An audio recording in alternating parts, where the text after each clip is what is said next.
A solo trip to Mahabaleshwar.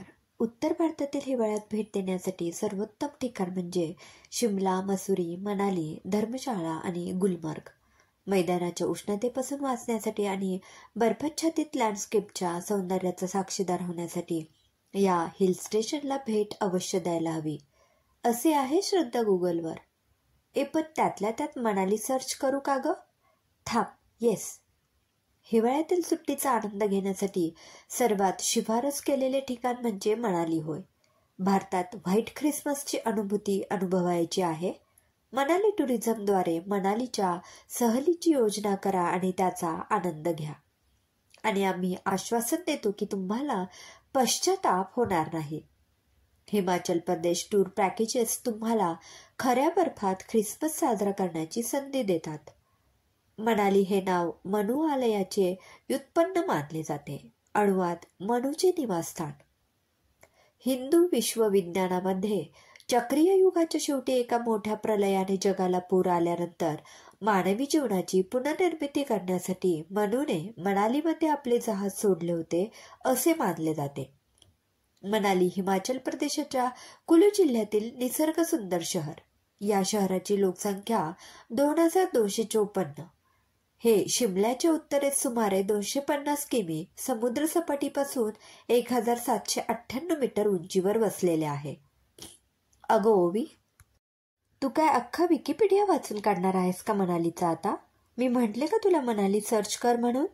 आरशात पाहून आपले केस विंचरत असलेली श्रद्धा म्हणाली.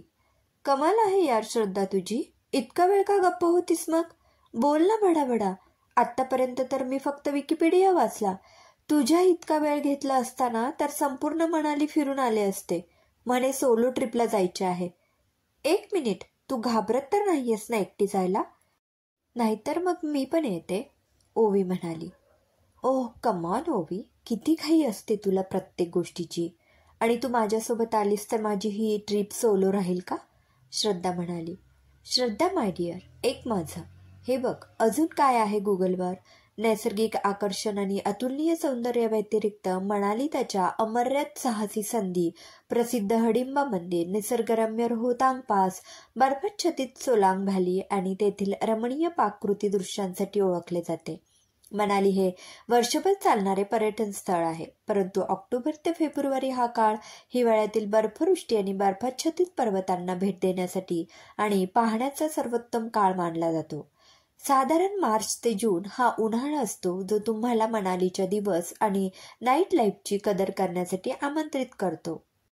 ओवीने सर्वच वाचून दाखवले. एवढा वेळ संयम ठेवून ऐकणाऱ्या श्रद्धाने विंचरलेले केस क्लिपमध्ये व्यवस्थित बांधले. तिने ओवीचा लॅपटॉप घेतला आणि खाली ठेवून दिला. हे बघ, मला कुठे जायचे आहे हे मी ठरवले. तू माझी जास्तीची मदत करू नकोस.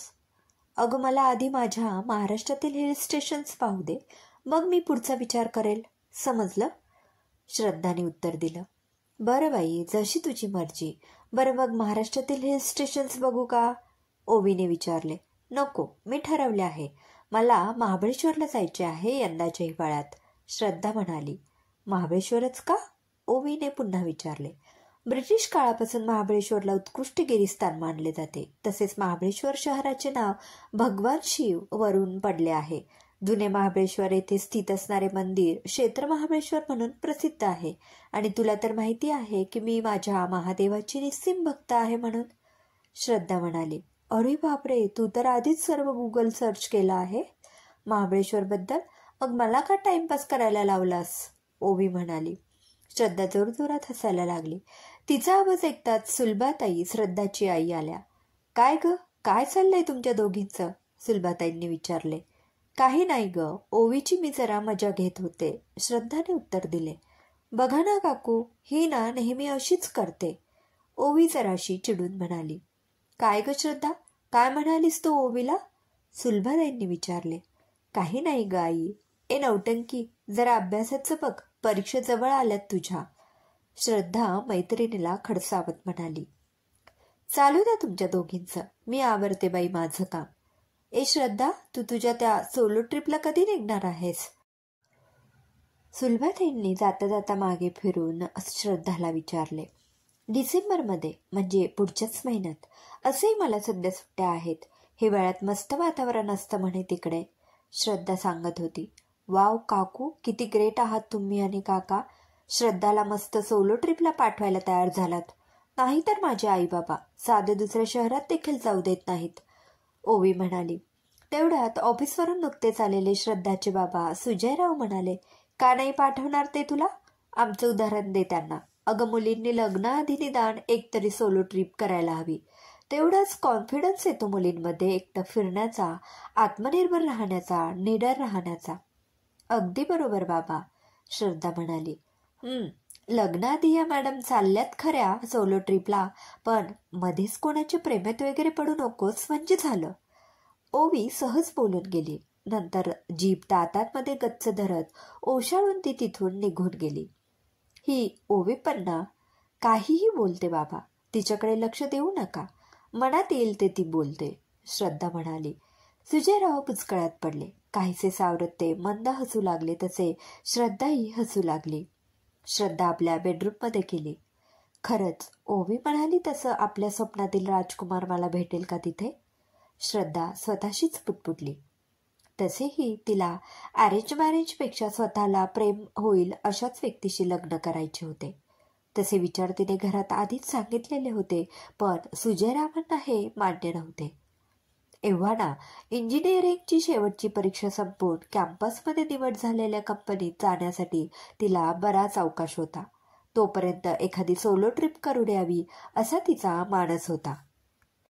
मनात आनंदाची फुलपाखरू बागडत असतानाच श्रद्धाने आपली प्रेम कवितांची डायरी घेतली आणि त्यात 4 ओळी लिहू लागली.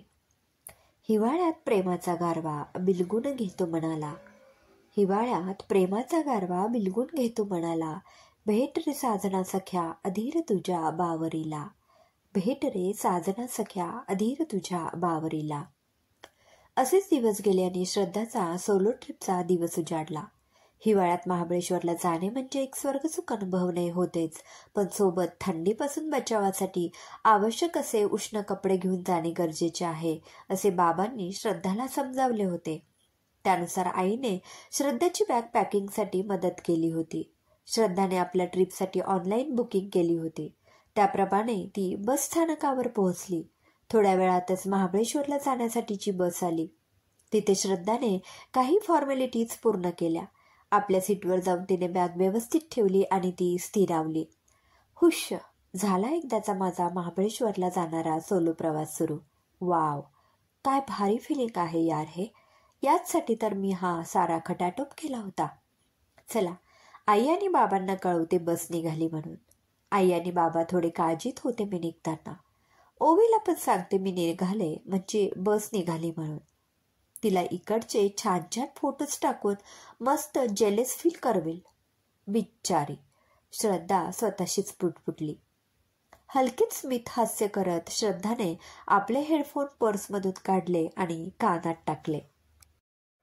श्रद्धाचे वडील सुजयराव सिव्हिल इंजिनियर म्हणून शासकीय सेवेत कार्यरत होते, तर आई सुलभाताई गृहिणी होत्या.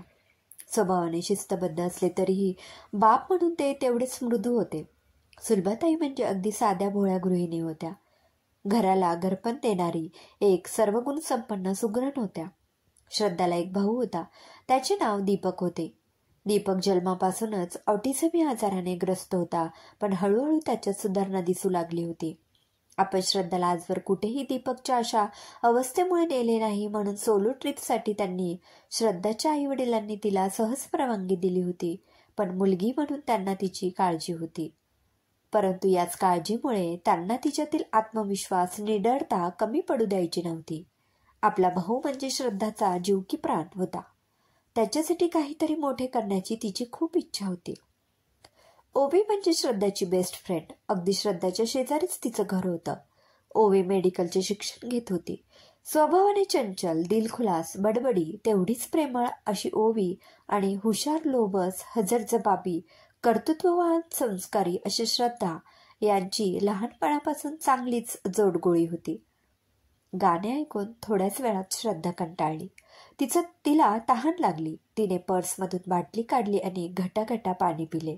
तेवढ्यात तिची नजर तिच्याकडे अत्यंत किळसवाण्या नजरेने पाहणाऱ्या एका माणसाकडे गेली. सुरुवातीला ती घाबरली. तिने चाचपडत आपला ड्रेस नीट केला.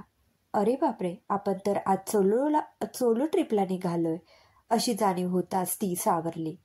आता प्रवासात येणारे अडथळे स्वतःच छान हाताळायचे आहेत हे श्रद्धाच्या लक्षात आले. तिने त्या माणसाकडे एक जळजळीत कटाक्ष टाकला तसा तो माणूस घाबरला आणि पुस्तकात डोके घालून बसला. यातून तिला एक गोष्ट लक्षात आली की स्त्री जेवढी निडरानं बेधडक असेल तेवढीच विकृत मानसिकता तिच्यापासून 4 हात लांब राहील. थोड्या वेळातच तिच्या कानावर मागच्या सीटवरील बायकांची कुजबुज ऐकू आली. तुम्ही फर्स्ट टाइम चाललात महाबळेश्वरला? असं, आम्ही ना दुसऱ्यांदा चाललोय. म्हणजे पहिल्यांदा गेलो तेव्हा दोघीच होतो आणि आता चौघी आहोत. म्हणजे पहिल्यांदा हनीमूनला आणि आता विथ फॅमिली. हा हा हा. अहो तुम्हाला माहितीये तिथे वेगवेगळे पॉइंट्स आहेत.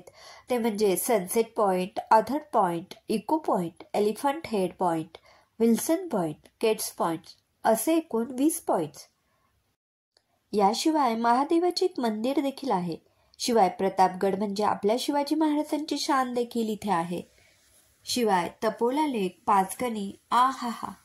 जवळपास सगळेच निसर्गाचे अद्वितीय असे नयनसुख देणारे एक से बडकर एक असे स्पॉट्स.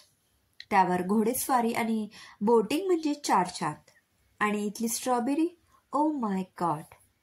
हे सर्व ऐकून श्रद्धा खूप खुश झाली. याचाच अर्थ आपला सोलो ट्रिपसाठी इथे येण्याचा निर्णय अचूक ठरला तर. निसर्गाच्या सौंदर्याची अनुभूती याची देही याची डोळा बघण्यासाठी तेही सोलो ट्रिपने येणे म्हणजे हॅपीनेस, करेज आणि अंतरीचे समाधान यांचे छान असे ब्लेड. त्यात जर आयुष्याचा जोडीदार भेटला तर हे म्हणजे चेरी ऑन द टॉप होईल आणि माझी सोलो ट्रिप टू महाबळेश्वर खऱ्या अर्थाने सार्थ होईल. अशी विचारधारा श्रद्धाच्या मनात हळुवारपणे वाहत होती. तारुण्याच्या उंबरठ्यावर कुठल्याही सुशिक्षित मुलीला जे हवे असते तेच श्रद्धाला हवे होते. लग्नाआधी नोकरी मिळाली आणि आता तिच्या मनाचा ठाव घेणारा सोबती, मित्र, बेस्ट फ्रेंड तिला हवा होता.